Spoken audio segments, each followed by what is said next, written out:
মানুষ মারা গেলেই কি সব শেষ? সে মারা যাওয়ার পরে সে তার নিজের জিনিসটাকে অন্য কেউ ভোগ করছে এটা দেখে সহ্য করতে পারে?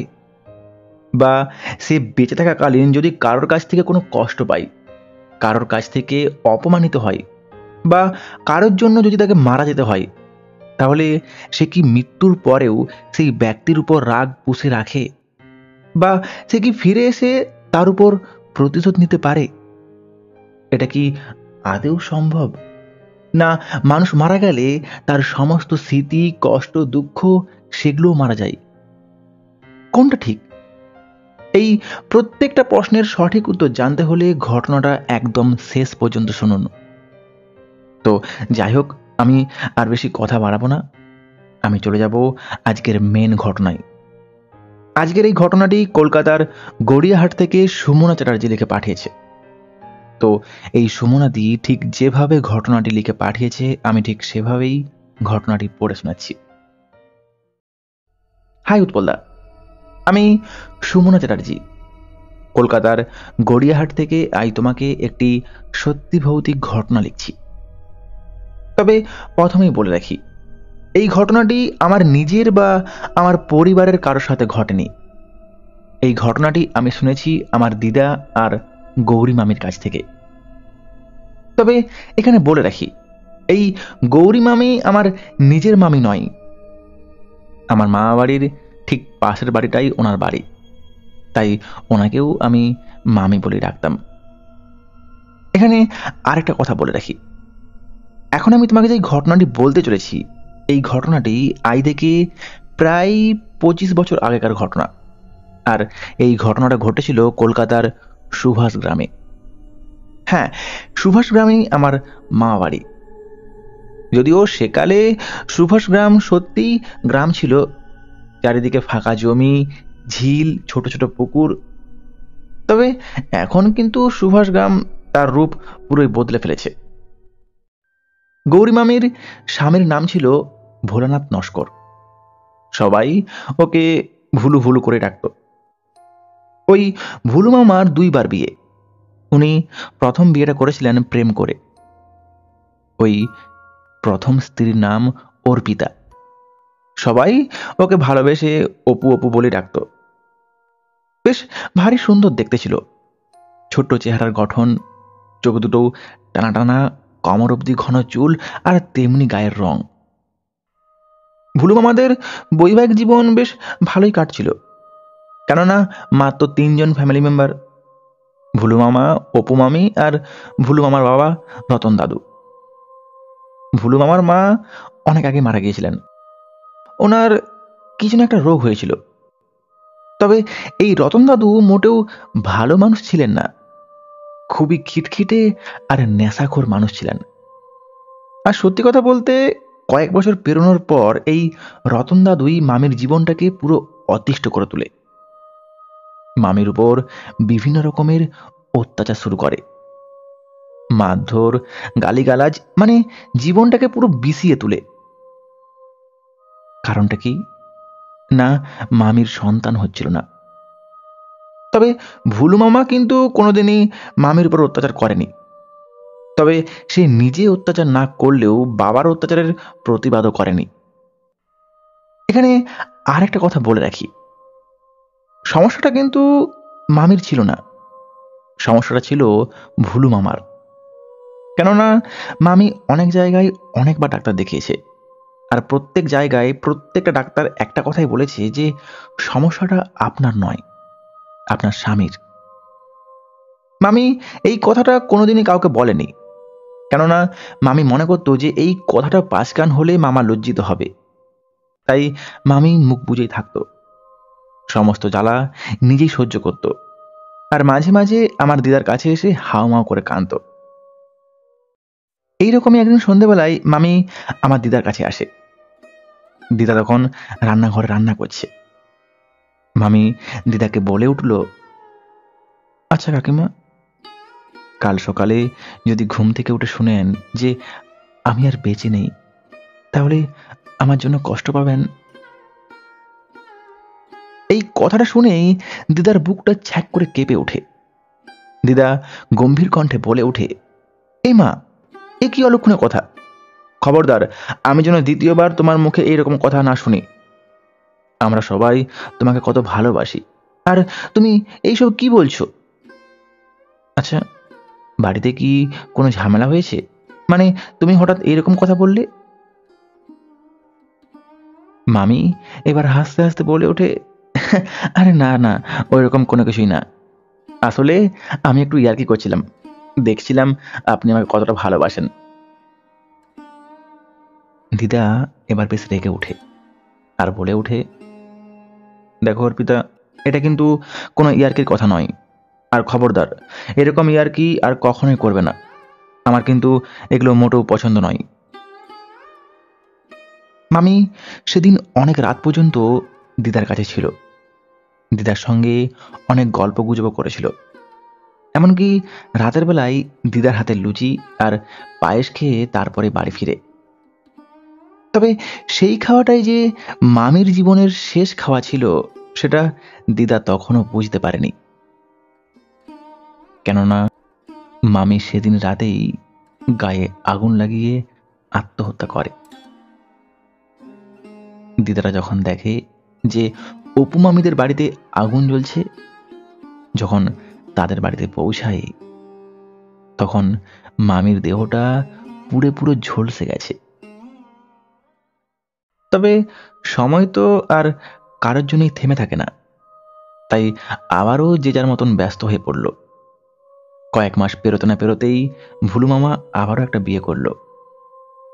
একটু আগে যেই গৌরী মামির কথা বলছিলাম, মানে যার মুখ থেকে ঘটনাটা শুনেছি, হ্যাঁ, ওই গৌরী মামিকেই, মানে ওই গৌরী মামি এই ভুলু মামার দ্বিতীয় স্ত্রী। তবে সত্যি কথা বলতে, ভুলু মামা গৌরী মামিকে কি দেখে যে বিয়ে করেছিল, তা শুধু ভুলু মামা আর ভগবানই জানে। তুমি এখন ভাবতে পারো যে আমি হঠাৎ এরকম কথা কেন বলছি। হ্যাঁ, কারণ আছে। আর কারণটা হলো, গৌরী মামি দেখতে খুবই বিচ্ছিরি। আমি মানছি এরকম কথা বলতে নেই, কিন্তু যেটা সত্যি সেটা তো বলতেই হবে। গৌরী মামির গায়ের রং একেবারে কুচকুচে কালো, আর সেই সাথে নাক আর মুখটাও কেমন যেন ভোঁতা টাইপের। যাই হোক, যেটা বলছিলাম, ভুলু মামা ট্রাম ডিপোতে কাজ করত, তাই রোজ সকাল হলেই সে অফিসে চলে যেত। তো বাড়িতে তখন গৌরী মামি আর তার অসুস্থ শ্বশুর। আসলে অপু মামি মারা যাওয়ার পর থেকেই রতন দাদু কি যেন একটা অজানা রোগে শয্যাশায়ী হয়ে গিয়েছিল। সারাটা দিনই বাড়ির উঠোনে দড়ির খাটে শুয়ে থাকতো। গৌরী মামি দুপুর দিকে একা একা কি করবে না, সে ঘরের টুকটাক কাজগুলো সেরে পেছন দিকের, মানে বাড়ির পেছন দিকে একটা পুকুর আছে, সেই পুকুর পাড়ে এসে বসে থাকতো। এবং সেই পুকুর পাড়েই বেশ কয়েকটা পিয়ারি গাছ আছে, সেখান থেকে পিয়ারি পেড়ে কখনো কখনো পিয়ারি খেত, আবার কখনো কখনো গুনগুন করে গান গাইতে গাইতে ওই পুকুর পাড়ে বসে থাকতো। আসলে এই গৌরী মামি ওই অপু মামির মতন অতটা মিশুকে ছিল না। অপু মামি যেমন এর ওর ঘর যেত, এর ওর সঙ্গে কথা বলতো, গৌরী মামি ঠিক তার উল্টোটা। সে কোনো কাজ না থাকলে ওই পুকুর পাড়ে বসে রাস্তাঘাট, স্টেশন, এমনকি কে কোথায় যাচ্ছে, কে কি করছে, এইসব দেখতো। আসলে ও ওই প্রকৃতিকে দেখেই তার সময় কাটাতো। তবে এইরকমই একদিন, ওই দিন দুপুর তোমার ওই 2টো কি 2:30 হবে, মামি খাওয়া দাওয়া সেরে ঘর গোছাতে গোছাতে আলমারির তলা থেকে একটা বাস্ক খুঁজে পাই। বাস্কটা ধুলে ভর্তি, তবে ভালো করে ঝেড়ে মুছে খুলতেই দেখে বাক্সের ভেতর একজোড়া সুন্দর চকচকে ব্রোঞ্জের চুড়ি, আর সেই সাথে কয়েকটা সেফটি পিন আর কয়েকটা নেল পলিশ। মামি ঘর গোছানো হলে ওই চুড়ি জোড়া হাতে নিয়ে পুকুর পাড়ের দিকে আসে।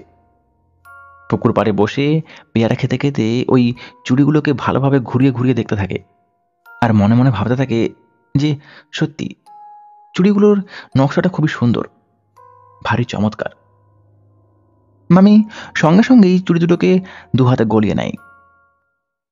তবে ঠিক তখনই ঠিক তখনই একটা অদ্ভুত ঘটনা ঘটল। চুড়িগুলোকে হাতে গলানো মাত্রই মামিকে কেউ যেন পেছন থেকে সজোরে একটা ধাক্কা দেয়। মামি যেহেতু পুকুরের পাড়ে বসেছিল, তো ওই ধাক্কা পেয়ে মামি সঙ্গে সঙ্গেই জলে পড়ে যায়। তবে মামি জলে পড়লেও সে কিন্তু পেছন ঘুরে তাকায়, আর এই পেছন ঘুরে তাকাতেই সে দেখে যে তার শ্বশুর হেঁটে হেঁটে ঘরের দিকে এগিয়ে যাচ্ছে। মামি সঙ্গে সঙ্গেই পুকুর থেকে উঠে ঘরের দিকে দৌড়ে আসে। তবে সে যখন ঘরের উঠোনে এসে পৌঁছায় তখন দেখে যে তার শ্বশুর সেই আগের মতোই বিছানায় শুয়ে আছে। মামি তাও তার শ্বশুরকে জিজ্ঞাসা করে, তাকে বলে, বাবা, আপনি কি পুকুরের দিকে গিয়েছিলেন? রতন দাদু তো কথা বলতে পারতো না, তাই ঘাড় নেড়ে বলে উঠল, না, উনি কোথাও যাননি। গৌরী মামি মনে মনে ভাবতে লাগলো যে তাহলে কি আমি এতটাই ভুল দেখলাম? নিজেই নিজেকে হাজারটা প্রশ্ন করতে লাগলো। রাতের বেলায় ভুলু মামা বাড়ি ফিরলে তাকেও সমস্ত কথাই বলে ওঠে। তবে ভুলু মামা মামির এই কথাটাকে বিশ্বাস করেনি। উল্টে সে হাসতে হাসতে বলে ওঠে, কি বাবা, বাবা তোমায় ধাক্কা মেরে ফেলে দিয়েছে? যেই মানুষটা গত 6 মাস ধরে বিছানা থেকে উঠতে পারেনি, সেই মানুষটা তোমাকে ধাক্কা মেরে ফেলে দেবে? তোমার মাথা ঠিক আছে তো? বাদ দাও, ওইসব ছাড়ো, যাও খেতে দাও। মামিও ব্যাপারটাকে নিয়ে আর অতটা গুরুত্ব দিল না। খাওয়া দাওয়া, গল্পগুজব এইসব করতে করতে দুপুরের ঘটনাটা প্রায় ভুলেই গেল। শ্বশুর মশাইকে খাইয়ে নিজেরাও খেয়ে দিয়ে চুপচাপ শুয়ে পড়ল। তবে পরদিন ভোরবেলায় ঘুম ভাঙলো একটা হৈ হৈ চিৎকার শুনে। চিৎকারটা ওই পুকুর পাড়ের দিক থেকে আসছিল। মামা মামি ওরা ওই চিৎকারের আওয়াজ শুনে সঙ্গে সঙ্গেই সেই পুকুর পাড়ে ছুটে যায়। তবে এই পুকুর পাড়ে আসতেই ওরা যা দেখে তা দেখে মামা তো ওখানেই বসে পড়ে।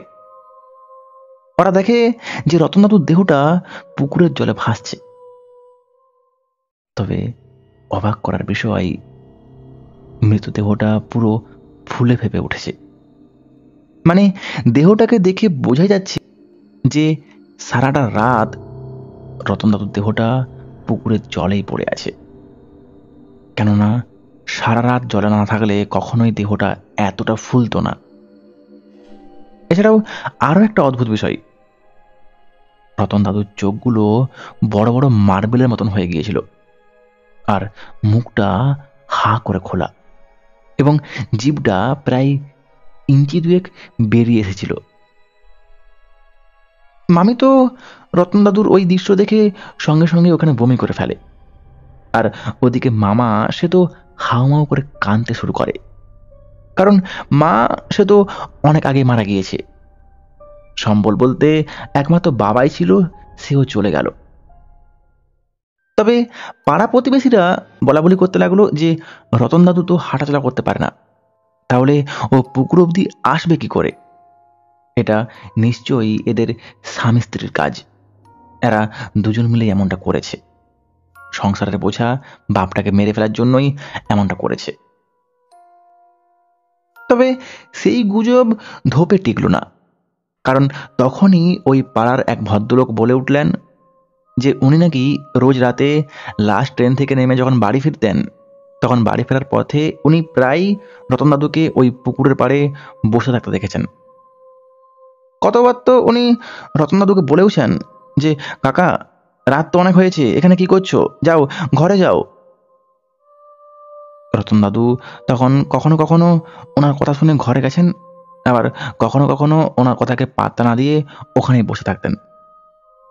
তো এইরকমই ওই আগের দিন, মানে যেই দিন ঘটনাটা ঘটেছে, ওই দিনও উনি নাকি ওই পুকুরের পাশ দিয়ে যখন আসছিলেন, তখন রতন দাদুকে ওই পুকুরের পাড়ে বসে থাকতে দেখেছেন। এমনকি শুধু তাই নয়, উনি এটাও দেখেন যে রতন দাদুর পাশে এক মহিলাও বসেছিল, যেই মহিলার মাথায় ঘোমটা ছিল। উনি ওই মহিলাকে দেখে ভেবেছিলেন যে ওটা হয়তো গৌরী মামি, হয়তো মামি রতন দাদুর সঙ্গে বসে গল্প করছে। তাই উনি সেদিন কোনো কিছু না বলেই ওখান থেকে চলে যান। লোকটির এই কথা শুনে ভুলু মামার মাথায় আকাশ ভেঙে পড়ার মতন অবস্থা। কেননা ভুরু মামা কিছু একটা আন্দাজ করতে পেরেছিল। সে বুঝতে পেরেছিল যে এটা তার প্রথম স্ত্রীর আত্মারই কাজ। কেননা সে মারা যাওয়ার আগে মাঝে মধ্যেই এই পুকুর পাড়ে রাতের বেলা এসে বসে থাকতো। যাই হোক, দেখতে দেখতে রতন দাদুর সাধ্যশান্তির কাজ কমপ্লিট হলো। মামা আবারও অফিসে যোগদান করলো। বাড়িতে মামি তখন একাই। না, মামি আর পুকুরের দিকে যায় না, ঘরেই থাকে। আসলে ওই ঘটনাগুলোর পর থেকে পুকুর পাড়ে যেতে মামির বেশ ভয় লাগতো। তাই ফাঁকা সময়টাতেও মামি ঘরেই থাকতো। তো এইরকমই একদিন দুপুরে মামি খাওয়া দাওয়া সেরে বিছানায় একটু শুয়েছে, চোখটাও হালকা লেগে এসেছিল। ঠিক এমন সময় মামির মনে হয় যে কেউ যেন মামির চুলমুঠি ধরে মামিকে একটা হ্যাঁচকা টান দিল। মামি সঙ্গে সঙ্গেই ধড়পড় করে উঠে বসে, কিন্তু কাউকেই দেখতে পায় না। মামি তো বেশ অবাক, ঘরে যখন কেউই নেই তাহলে চুলটা টানলো কে? মামি যখন এইসব ভাবছে ঠিক তখনই একটা পোড়া গন্ধ পাই, যেই গন্ধটা ওই ঘরের ভেতর থেকে আসছিল। এদিকে ঠিক তখনই আরো একটা অদ্ভুত ঘটনা ঘটল। মামির হাতের ওই চুড়ি দুটো অস্বাভাবিক রকমের গরম হয়ে উঠল। মামি তো এবার বেশ ভয় পেয়ে ওঠে। সে সঙ্গে সঙ্গেই ঘর থেকে বাইরে বেরিয়ে আসে এবং সারাটা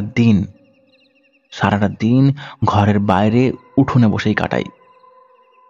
সন্ধেবেলায় মামা যখন অফিস থেকে বাড়ি ফিরে তখনই ঘর ঢোকে এবং সমস্ত ঘটনাটাই মামাকে খুলে বলে। মামা মামির কথাগুলো খুব মনোযোগ দিয়ে শুনেছিল, কিন্তু কোনো উত্তর দেয়নি।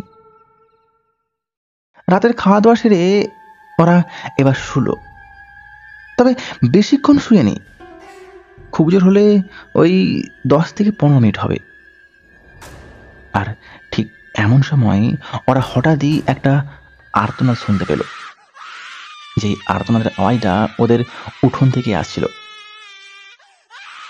ওরা দুজনেই বেশ ভয়ও পেয়েছিল, তবে কৌতূহল দূর করার জন্য, মানে কে এইভাবে কাঁদছে এটা দেখার জন্য ওরা যখন বাইরে আসে তখনই ওরা যা দেখে তা দেখে ওদের পুরো শরীর অবশ হয়ে যায়। ওরা দেখে যে উঠোনের বাইরে একজন মহিলা দাউ দাউ করে জ্বলছে, আর সেই মহিলাই চিৎকার করতে করতে বাঁচাও বাঁচাও বলছে। তবে ওরা বাইরে আসতেই ওই মহিলা ছুটে গিয়ে সেই পুকুরে চলে ঝাঁপ মারে। আর এদিকে ঠিক তখনই কেউ যেন গৌরী মামির কাঁধে হাত রাখে। গৌরী মামি কে কাঁধে হাত রাখলো এটা দেখার জন্য যেই পেছন ঘুরে তাকাই, ঠিক তখনই সে এক বিভৎস পোড়া নারী মূর্তিকে দেখতে পাই, যাকে দেখে গৌরী মামি সেখানেই জ্ঞান হারায়। না, তারপর মামির আর কিছুই মনে নেই। মামির যখন জ্ঞান ফিরল তখন সে খেয়াল করে যে সে কোথাও একটা শুয়ে আছে। মামি যেই উঠে বসলো ঠিক তখনই মামির কাছে একজন ছুটে এলো, তার বলে উঠল, কিরে বেটি, এখন কেমন আছিস? ঠিক আছিস তো? আসলে ঘটনাটা হচ্ছে, মামির ওই অবস্থা দেখে মামা বুঝেই গিয়েছিল যে মামিকে ওঝার কাছে নিয়ে যেতে হবে। তাই ভোর হতেই ওদের পাশের এলাকার এক নামকরা ওঝার কাছে মামিকে নিয়ে যাই। যাই হোক, জ্ঞান ফেরার পর মামি একটু স্বাভাবিক হতেই ওই ওঝা মামিকে জিজ্ঞাসা করে ওঠে, আচ্ছা বেটি, তুই এই চুড়িগুলো কোথায় পেলি? মামি তখন বলে ওঠে, ঘর ঝাড় দিতে গিয়ে আলমারির তলায় পেয়েছি। না, মামির এই কথা শোনার পর বুঝতে আর কিছুই বাকি রইল না। সবার কাছে সবটাই স্পষ্ট হয়ে গেল। ওঝা মামিকে এবার ঝাড়ফুঁক করে, তারপর জল পোড়া খাইয়ে হাতে একটা তাবিজকে বেঁধে দেয় আর বলে ওঠে, যা বেটি, আর কিচ্ছু হবে না, তবে হ্যাঁ, এই চুড়িগুলোকে ওই পুকুরে জলে ফেলে দিস। হ্যাঁ, মামি বাড়ি ফিরে তাই করে। না, সত্যি তারপর থেকে আর কোনোদিনও কোনো ভৌতিক ঘটনা ঘটেনি। তবে গৌরী মামি সুখের মুখও দেখতে পায়নি, কেননা কয়েকদিন যেতে না যেতেই গৌরী মামি সন্তান সম্ভব হয়। হ্যাঁ, এটা অবশ্যই একটা খুশির খবর, কিন্তু গৌরী মামির জীবনে এটা মোটেও খুশির খবর ছিল না। কেননা এই খবরটা মামাকে জানানোর পর থেকে মামা পুরো বদলে গিয়েছিল। ভুলু মামা ভালো করে জানতো যে সে সন্তান জন্ম দিতে অক্ষম। তাই মামা বারবারই এই গৌরী মামিকে একটা কথাই জিজ্ঞাসা করত যে, আমি জানি এটা আমার সন্তান নয়, তুমি আমাকে মিথ্যে বলছো, প্লিজ প্লিজ বলো, বলো না এটা কার সন্তান। মামিও মামাকে বারবারই একটা কথাই বলতো যে এটা তোমার সন্তান, কিন্তু মামা কোনো মতেই বিশ্বাস করতো না। তো এইরকমই একদিন, ওই দিন সন্ধ্যাবেলায় ওই তোমার সন্ধ্যে 6টার দিকে মামা আর মামির মধ্যে বিশাল ঝামেলার সৃষ্টি হয়। মামি তখন 7 মাসের অন্তঃসত্ত্বা। মামা রাগের মাথায় নিজের গায়ে কেরোসিন তেল ঢেলে আগুন লাগিয়ে দেয়। না, মামাকেও বাঁচানো যায়নি। তবে সেই ঘটনার পর থেকে গৌরী মামি আর ওই বাড়িতে থাকেনি, সে তার বাপের বাড়িতে চলে আসে। ও হ্যাঁ, গৌরী মামির একটা মেয়ে হয়, যে মেয়ে বর্তমানে কলকাতা পিজি হসপিটালের একজন বড় নার্স। তবে আমি যেটুকু জানি যে ওই ঘটনার পর থেকে গৌরী মামি বা তার মেয়ের জীবনে আর কখনোই কোনো অস্বাভাবিক ঘটনা ঘটেনি। তো এই ছিল আজকের ঘটনা। ঘটনাটি আপনাদের কেমন লাগলো তা অবশ্যই কমেন্টে জানাবেন, আর ঘটনাটি যদি ভালো লেগে থাকে তাহলে অবশ্যই একটা লাইক করবেন। আর হ্যাঁ, যদি আপনি এখনো পর্যন্ত এই চ্যানেলটিকে সাবস্ক্রাইব না করে থাকেন তাহলে এক্ষুনি চ্যানেলটিকে সাবস্ক্রাইব করে বেল আইকনটাকে অল করে দিন, কেননা প্রত্যেক সোমবার আর বৃহস্পতিবার রাত 10টায় এই চ্যানেলে এইরকম সত্যি ভৌতিক ঘটনা আসতে থাকে। ও হ্যাঁ, বলতেই ভুলে যাচ্ছি, লাইক করার পর দেখবেন একটা হাইপ বাটন আসছে, প্লিজ ওটাতে ক্লিক করে একটা হাইপ করে দেবেন, কেননা এতে করে আমি এইরকম ঘটনা আরো বেশি উৎসাহ নিয়ে আনতে পারবো। তো চলুন শুনে নিই আজকের প্রশ্ন, আর দেখে নিই গত ভিডিওতে কারা কারা সঠিক উত্তর দিয়েছেন। আজকের প্রশ্ন, ভুলু মামা কোন অফিসে কাজ করত? তো চলুন এবার দেখে নিই গত ভিডিওতে কারা কারা সঠিক উত্তর দিয়েছেন। সঠিক উত্তর দিয়েছেন হুগলি থেকে সুখেন্দু ঘোষ, জবা চক্রবর্তী, তনজয় চক্রবর্তী ও সুরদীপ কুণ্ডু। নদিয়া থেকে সম্পূর্ণা বিশ্বাস ও সাথী দাস। হাওড়া থেকে গৌরব মল্লিক, এসকে আমিরুল ইসলাম, বাদল ঘটিয়াল, রাহুল অধিকারী, সরবাণী দত্ত ও চিন্ময় মান্না। দক্ষিণ দিনাজপুর থেকে রূপম দাস ও অনুশ্রী দেবনাথ। পশ্চিম মেদিনীপুর থেকে রাধেশ্যাম পাল ও প্রলয় সামন্ত। দক্ষিণ 24 পরগনা থেকে মেঘা মণ্ডল ও অয়ন মণ্ডল। উত্তর 24 পরগনা থেকে অসীম নন্দী, আদিত্য রায়, আরিয়ান মিত্র, চিরঞ্জিত অধিকারী, শ্রেয়া দাস মুখার্জি ও জয় মণ্ডল।